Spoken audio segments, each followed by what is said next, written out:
예, 과연 성도다운 삶이다라고 하는 제목으로 함께 하나님의 말씀을 생각해 보기를 원합니다.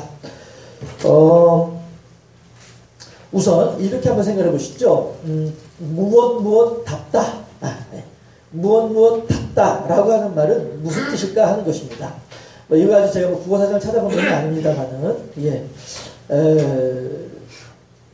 제 경우를 말씀을 드리자면, 전에도 이제 말씀드린 기억도 있긴 있는데, 네. 전혀 이제 낯선 동네에서, 시외버스 티켓을 이제 사려고, 이제 돈을 이렇게 내밀었어요. 그랬더니, 이제 돈 받고 이제 티켓만 주면 되잖아요. 제가 이제 어디 가요? 이렇게 얘기를 했으니까, 막 티켓만 주면 되는 텐데, 이렇게 보더니, 혹시 목사님이세요? 이러는 거예요. 어떻게 하느냐 그랬더니 그래 보인다고 하더라고요. 네. 이게 답다라고 하는 말에 어울리는 말이 될까요? 자기 PR 시대라고 하는데 자기 자랑하면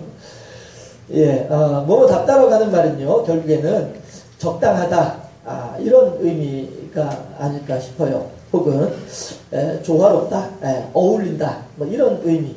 무엇 답다 하게 되면 그래 역시 그 사람 답구나 이렇게 이제 얘기를 하잖아요. 아유 평상시에도 말이야 그렇게 행동하더니 여전히 그래 그답게 했네 그렇지 뭐 이렇게 할 때 그 답다. 그의 평상시에 하는 것과 행동하는 것과 지금 나타나는 것이 적당하다. 전혀 의외로운 것이 아니다. 전혀 의외의 상황이 아니다. 어련히 그럴 줄 알았다. 이런 의미. 답다라고 하는 것이죠. 아침마다 이렇게 나가보면 골목이 깨끗하게 쓰러져 있어요. 역시 그 사람 답네. 그 사람 참 부지런한 사람이야. 남들 보기 전에 먼저 누구보다 일찍 와서 이렇게 골목을 싹 이제 깨끗하게 쓸어놓는 거 보면은 역시 그 사람 다워. 이렇게 말할 때 답다라고 하는 말을 그렇게 이야기할 수 있지 않겠나 싶어요. 그런데 제가 방금 전에 저에 대해서 이렇게 스스로를 이렇게 드러냈잖아요. 이거는 다르게 말하면은 뭐예요? 교만이 되는 거죠. 그쵸? 그러니까 나래니까 내가 누군지 알아? 하게 되면 이건 잘난 척이 된단 말이죠.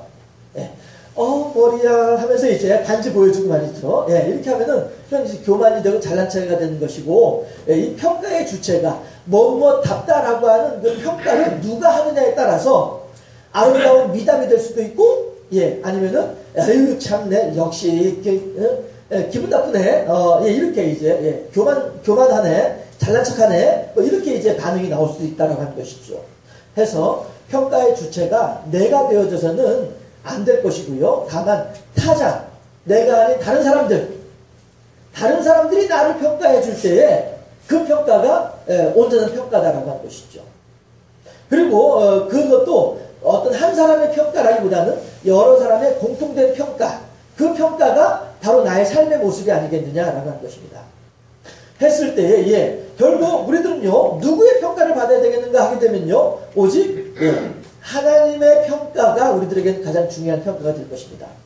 사람의 평가라고 하는 것은요 전에도 말씀드리잖아요. 김일성이라고 하는 사람도 북한의 김일성이라고 하는 사람도 누군가에게는 너무나도 소중한 사람이라니까요. 그렇잖아요. 우리가 보았을 때에는 천천지 원수와도 같은 사람이 북한의 김일성이었지만은 그래도 그쪽에 있는 누군가에게는 정말로 하늘이 무너진 것 같은 그런 절망감을 느낄 수밖에 없는 그러한 귀중한 사람이기도 하단 말이에요. 결국 사람의 평가라고 하는 것은 이것이 정확한 평가는 아니다라고 하는 것이죠. 그러니까 여기에 이제 하나님이라고 하는 것이 개입됐을 때 말이죠. 사람과 사람 사이에서는 나의 평가보다는 옆에 있는 사람들의 평가가 더욱더 정확한 평가이고요. 이것을 그대로 옮겨가지고 신앙의 모습으로 신앙의 관점으로 다시 비교를 하고 얘기를 해보자고 한다면 나 스스로가 나에 대해서 나 믿음 좋다라고 이야기하는 것보다는 하나님께서 그래 너 그 정도 신앙이면 됐다라고 말씀하시는 하나님의 평가가 우리들에게는 가장 중요한 평가가 아니겠느냐 하는 것입니다. 그렇지 않겠어요? 했을 때 우리들은 과연 그러면은 내가 아까 찬송했던 것처럼 말이죠. 이 생의 모든 일들을 다 마치고 하나님께 갔을 때 과연 하나님은 나에 대해서 무엇이라고 평가하실까? 한번 우리가 생각해 보시죠. 오전 예배 때에도 마지막에 이제 우스 땅에 사는 욥을 보았느냐라고 하면서 하나님의 욥에 대한 평가에 대해서 선생님을 해봐 함께 이제 말씀을 잠깐 나누기도 했었습니다만은, 과연 하나님께서 장산교회 누구 했을 때, 과연 하나님께서는, 야, 과연 나에 대해서 무엇이라고 생각하실까? 마귀를 향하여서도, 야, 너 혹시 말방에 장산교회 그 사람 봤더냐? 나는 그 사람만 보면 너무너무 기분이 좋더라! 하나님께서 과연 그렇게 평가를 해주실까? 아니면은, 세상에 사람 지으신 것을 한탄하셨더라. 그쵸? 네, 노아의 홍수 때, 예.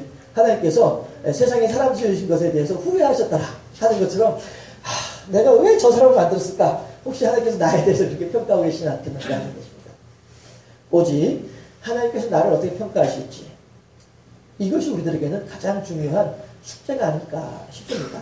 물론 사람과 사람 사이에서는 사람들의 평가도 우리들에게 중요한 의미가 되겠죠. 예, 그 사람이 나에 대해서 좋게 평가를 할 때 그 사람이 나에게 조금이라도 유익되는 일을 하겠죠. 그러나 그 사람이 나에게 대해서 안 좋게 평가할 때에는 그 사람은 나한테 유익이 될 만한 일은 절대 하지 않을 것이다 하는 것이죠. 예, 그런 걸 보았을 때에도 사람과 사람과의 관계에 있어서도 그 사람에게 좋은 평가를 받을 수 있도록 어느 정도는 노력을 할 필요도 있겠다 하는 것입니다. 어쩌면 여러 가지로 이제 평가하고 분석하고 이렇게 할 수 있겠습니다만은, 사람과의 관계에서 그렇다라고 하는 것이죠. 그래서 사람과의 관계도 우리들에게 중요하지만, 그것보다 비교할 수 없을 만큼 중요한 것이다 하면 그것은 하나님과 나와의 관계라는 말씀이죠. 그래서 비록 세상 사이에서는 내가 유리방황하는 나그네요 이방인으로 살아가는 그런 삶이라 할지언정, 영원한 천국에 대한 소망을 가지고 오늘 하루를 믿음으로 살아간다고 한다면, 비록 이 땅에서는 내가 별로 평가받지 못하고, 이 땅에서 내가 별로 사람들의 도움을 받지 못하고, 사람들과의 관계 가운데 유익을 얻지 못했다 할지언정, 하나님과의 관계가, 하나님의 나를 향하신 평가가 욥 못지않은 그런 평가라고 한다면, 우리 또한 그렇게 욥 못지않은 복된 삶을 살아가는 그런 주인공이 되지 않겠느냐 하는 것입니다. 오직 주님의 평가에 좋은 평가를 받기 위해서 힘쓰고 쓰는 우리들이 될 때 그 삶이 지혜로운 삶의 모습이 아니겠느냐 하는 것이죠. 그렇다면은, 자, 오늘 제목처럼 과연 그렇다고 한다면 성도다운 삶이라고 무엇일까 하는 것이죠. 하나님께서 평가하실 때 성도다운 삶이라고 하는 것은 무엇일까? 라고 할 때, 당연히 첫 번째는 주님께서 인정하시는 생활이 되겠죠. 과연 내가 오늘 하루 생각하고, 오늘 하루 결정하고, 오늘 하루 판단하고 하는 이 모든 것들이 과연 하나님께서 그래도 잘했다라고 하실까? 아니면은, 야, 너 왜 그렇게 했어? 그거보단 이렇게 하는 건 맞는 건데, 하나님께서 그렇게 말씀하실까 하는 것이죠. 그러니까 제가 늘 강조하고, 늘 여러분들에게 권면해 드린 것처럼, 여호와 제일주의 신앙이 우리들에게 가장 필요하겠다라는 것이죠. 과연 하나님이라면 어떻게 하실까? 예수님이라면 어떻게 하셨을까? 이것을 우리가 질문을 하면서, 과연 하나님, 내가 지금 이 상황에서 어떻게 하는 것이 하나님께 합당할까요? 이걸 질문을 하면서, 끊임없이 질문을 하면서 하루하루를 우리가 살아가게 된다면 그 삶이야말로 주님께서 인정하신 삶이 아닐까 하는 것이죠. 야, 너는 실컷 네 마음대로 해놓고서 말이야, 그렇게 하고 난 뒤에 병 걸리고 와서 나한테 고쳐달라고 하면은 그게 무슨 염치 없는 짓이냐? 예를 들어서, 우리가 이제 흔히 생각할 수 있는 것이 이제 술이라고 이야기할 수 있겠죠. 그래서 진탕 술을 마시고, 술에 술을 마시고, 이렇게 해가지고, 술 때문에 병이 났더라. 그런데 그것 때문에 이제 기도원에 와가지고, 혹은 교회에 와가지고, 신앙생활 하면서, 하나님 좀 고쳐주세요 하게 되면, 물론 하나님께서 싫어는 안 하시겠죠. 안 한다라고는 안 하시겠죠. 고쳐는 주시겠죠. 하지만, 실컷 술 마실 때는 언제고, 건건이 작화하면서 실컷 술 마실 때는 언제고, 이제 와서 고쳐달라고 하느냐. 그렇게 살아가는 것보다는, 아예 처음부터 하나님 말씀대로 술을 마시지 않냐고 하나님의 말씀대로 살아가는 그런 건강한 신앙생활을 함으로써, 그러한 병도 걸리지 않으면은 훨씬 더 복된 삶이 아닐까 하는 것이에요. 그런 측면에서 주님께서 인정하시는 삶이 참으로 우리들에게는 성도다운 삶의 모습이 아니겠는가 하는 것이죠. 했을 때에 이런 왜 순서가 이렇게 돼 있죠? 이게 아닌데 순서가 잘못됐네요. 이거 일단 다 열어놓죠. 이게 먼저 나야 되는데 제가 순서를 잘못 맞춰놨네요. 그 다음에 두 번째가 성경에서 제시하는 삶을 따라갈 때 그것이 성도다운 삶이다 하는 것이죠. 결국 우리들이 첫 번째 주님께서 인정하는 삶이 성도다운 삶이라고 했는데, 과연 주님께서 그럼 우리들에게 무엇을 요구하실까? 라고 할 때 그에 대한 해답이 성경에 있다는 거죠. 해서 우리가 성경을 자꾸 읽어야 될 이유가 여기에 있고요. 성경 말씀에 대해서 잘 알아야만 할 이유가 여기에 있다는 것이죠. 이 상황 속에서 하나님께서 내게 무엇을 원하실까 했을 때, 자, 도둑질하지 말아라. 자, 10계명 다시 한번 오래간만에 10계명 한번 보실까요? 도둑질 몇 계명이죠? 도둑질 8계명 맞아요. 8을 뻗어 사니까 8계명이에요. 도둑질하지 말아라. 만약에 10계명을 알지 못하는 성도였다고 한다면 자기 욕심을 따라서 도둑질을 했겠죠. 그렇지만 10계명을 잘 알고 있는 성도라고 한다면은 욕심을 따라서 도둑질을 하려고 하다가 맞아, 하나님께서 도둑질하지 말라고 하셨잖아. 그러면서 도둑질을 포기하게 되면 이것이 바로 주께서 인정하는 삶이 되는 것이고, 그러한 삶을 살아가는 방법을 성경에서 찾아낸단 말이죠. 하나님 말씀에서 찾아낸단 말이죠. 해서 우리들이 이렇게 성경에 있는 말씀을 통하여 하나님께서 원하시는 모습을 발견하여 그대로 순종할 때에 그 삶이 성도다운 삶이 된다 하는 것입니다. 그러면 성도다운 삶이라고 하는 것을 오늘 본문에서 어떻게 이야기하느냐면요. 8절, 9절에서 서로 사랑을 하되 악을 미워하고 선을 행하라고 하는 것이죠. 해서 여기 지금 보면은 9절에 보면은 사랑에는 거짓이 없나니 악을 미워하고 선에 속하라 라고 하나님께서 말씀하신다는 것이죠. 해서 이것이 우리들에게는 바로 앞에 보이는 하나님의 뜻이란 말이에요. 우리들에게 너무나도 명약관화하게 너무나도 확실하게 우리들에게 보여주시는 하나님의 우리들이 살아갈 방향이란 말이죠. 악을 미워하고 선을 행하며 서로 사랑하란 말이죠.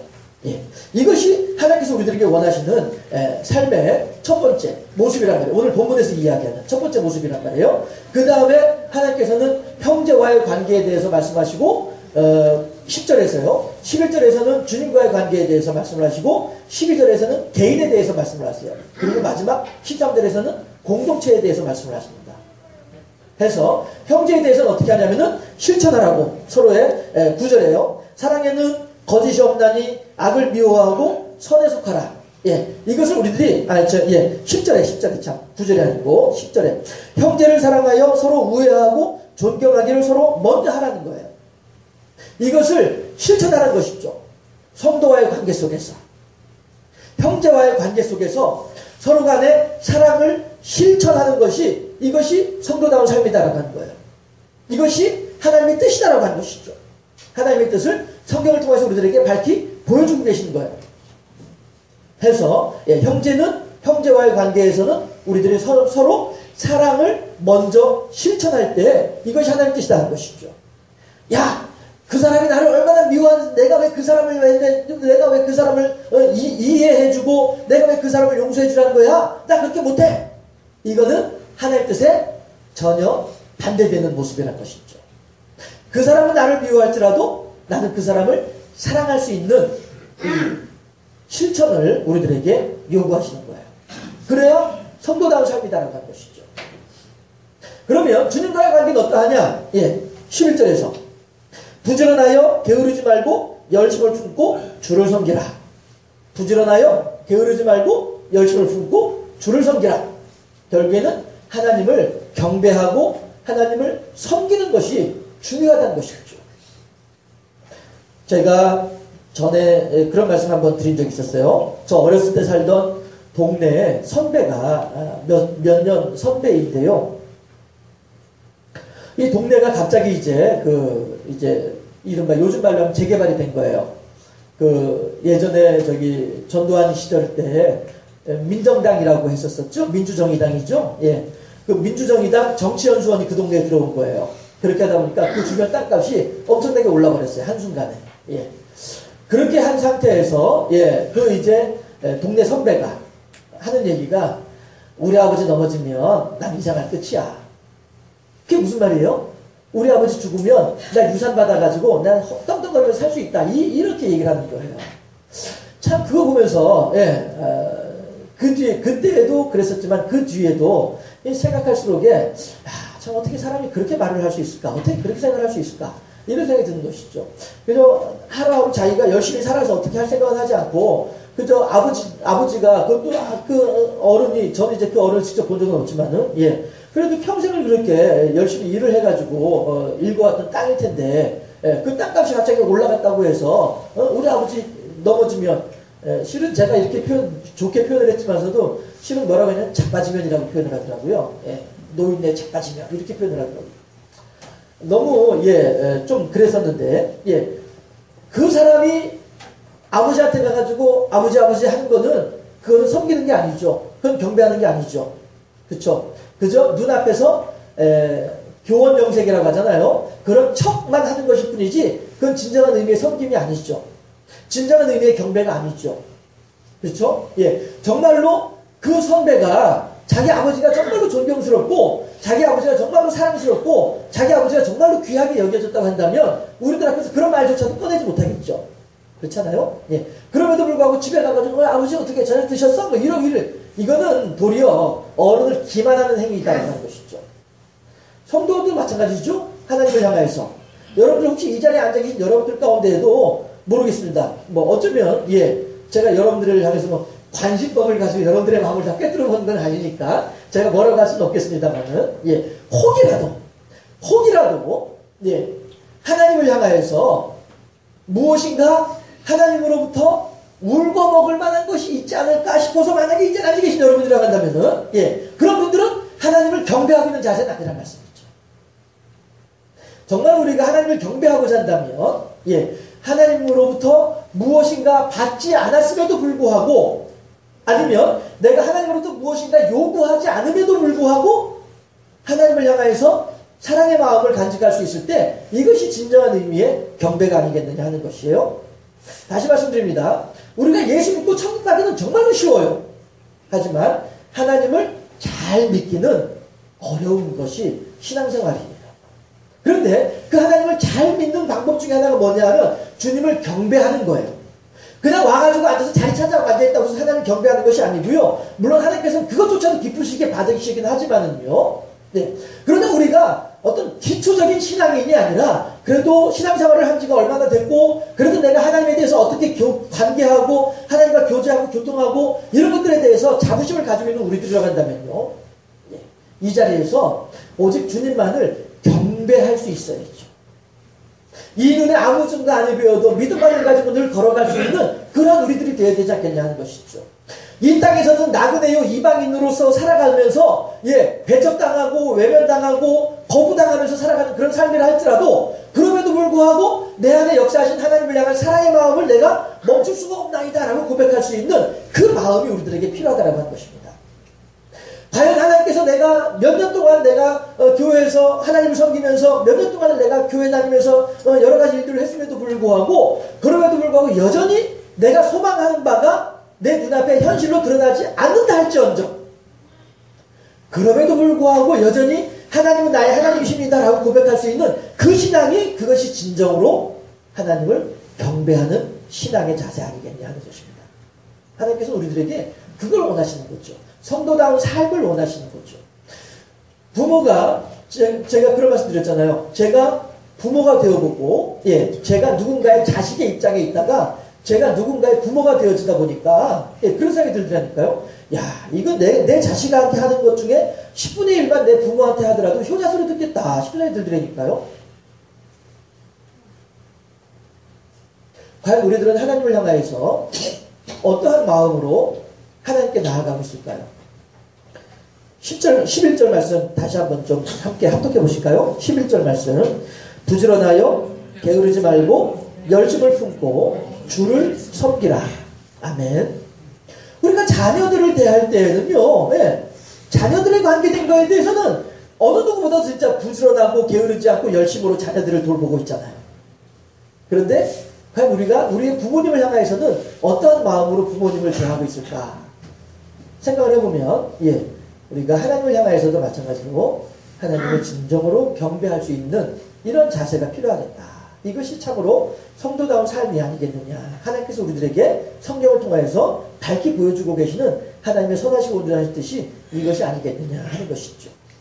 개인 생활은 어떠할까요? 개인 생활에 대해서 하나님께서는 개인의 영성을 요구하고 계셔요. 12절에서 소망 중에 즐거워하며 환난 중에 참으며 기도에 항상 있으라는 거예요. 이건 개인 영성이 있죠. 어떤 한 가지 일에 의해서 일이 일비하지 아니하고 늘 한결같은 마음으로 꾸준하게 하나님을 향하여서 사랑하며 꾸준하게 하나님을 의지하며 꾸준하게 하나님과 교제하고 교통할 수 있는 이러한 마음들. 내게 어떤 로또 복권 1등에 당첨됐다고 해서 막 크게 기뻐하다가 그것을 가지고 사업에 손댔다가 쫄딱 망가버리고 난 뒤에는 또 막 푹 꺼지고 이런 신앙이 아니라, 예, 로또 복권에 당첨됐다 할지언정 아이고 하나님 감사합니다 하면서 하나님께 이렇게 경배하고, 그 다음에 혹 그것이 어떻게 잘못되어가지고 없어졌다 한들 아이고 하나님 그래요 뭐 내가 빈손으로 왔는데 빈손으로 가는 것이죠 하나님 감사합니다. 우리들이 이러한 말 그대로 욥과 같은 신앙으로 우리들이 하나님을 향하여서 나아가야 되지 않겠느냐 하는 것입니다.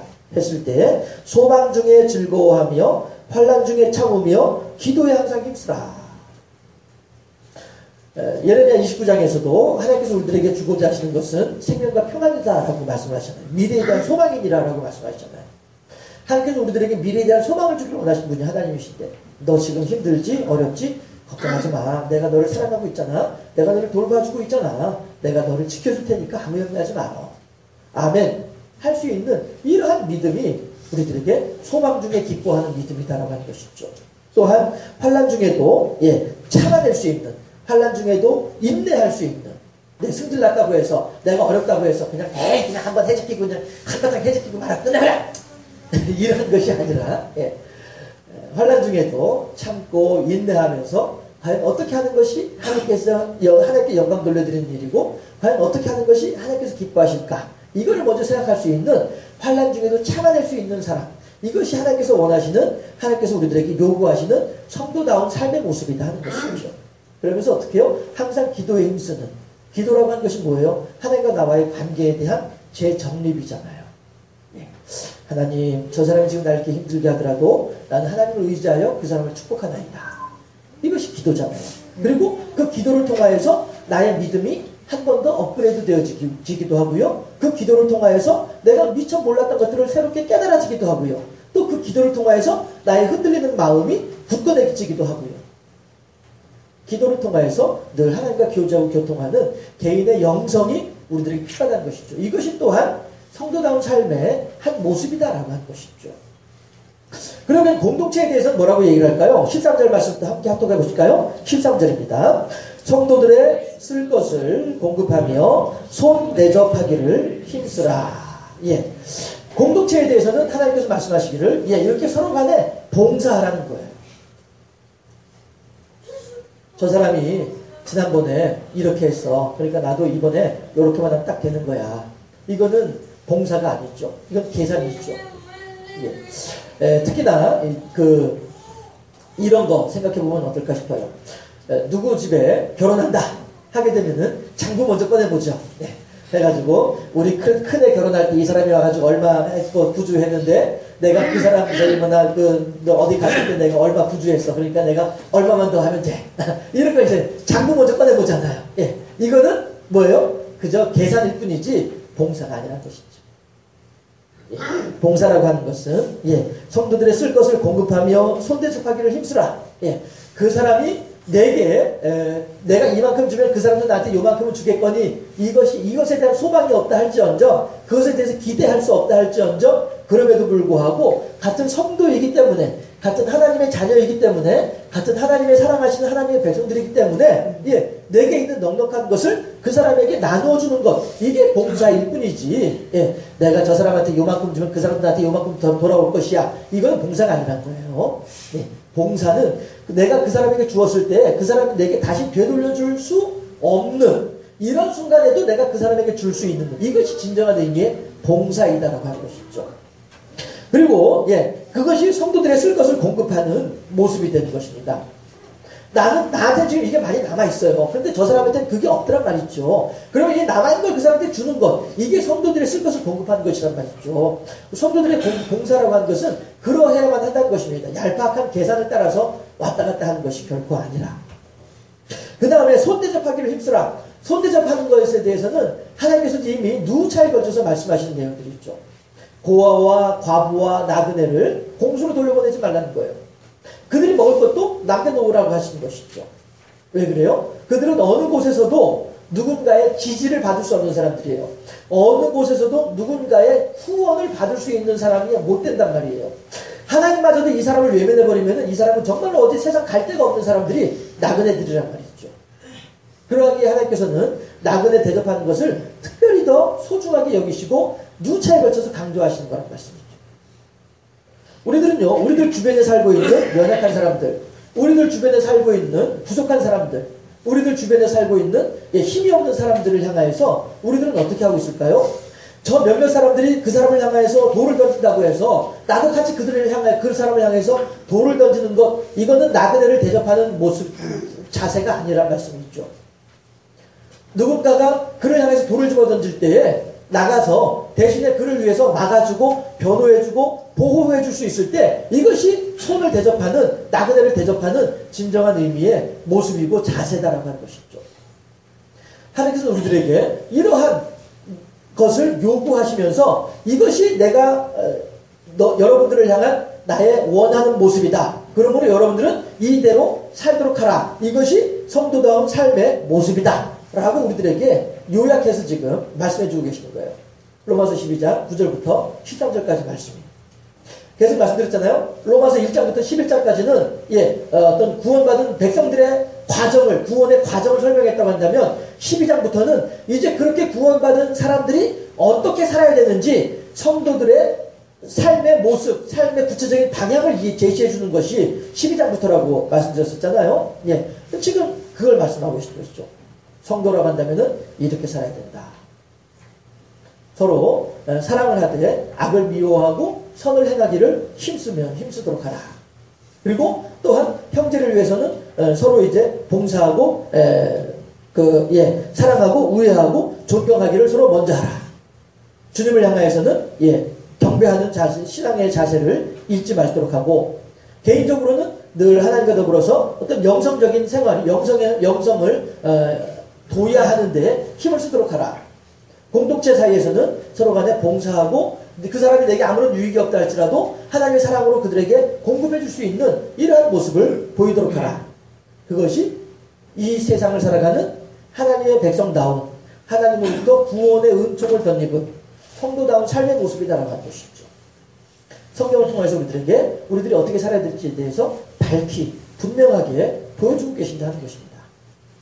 이러한 하나님의 뜻에 순종하면서 하나님을 기쁘시게 하는 성도다운 삶을 살아가는, 성도다운 생활을 해나가는, 그래서 하나님께 영광 돌려드리고 많은 사람들과 더불어서 하나님의 덕을 세우면서 하나님을 기쁘시게 하는 착고 충성된 종으로 살아가는 우리 모두가 되어질 수 있기를 주님의 이름으로 축원합니다. 기도하겠습니다.